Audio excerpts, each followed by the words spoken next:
Trecurar cunosc pe lume, amintind un brav popor, ce-i viteaz cu vechi renume, în luptă triumfător.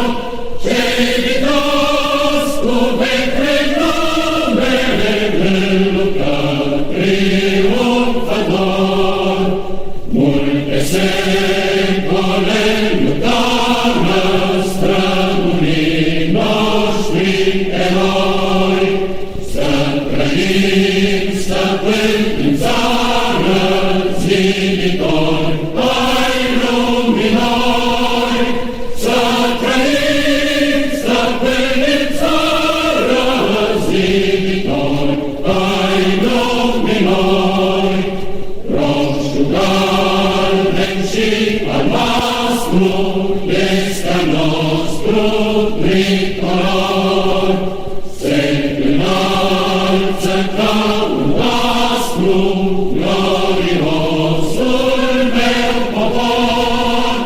Se înalță ca un astru gloriosul meu popor. Suntem un popor din lume, strâns unit și muncitor, liber cu un nou renume și un țel puterzător. Liber cu un nou renume și un țel puterzător.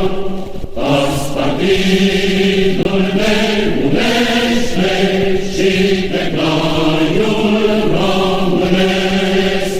Socialismul se clădește prin elan muncitoresc. Socialismul se clădește prin elan muncitoresc. Pentru a patriei onoare, vrăjmașii luptă-i zdrobim, cu ardeni neamuri sub soare, pentru pace să trăim.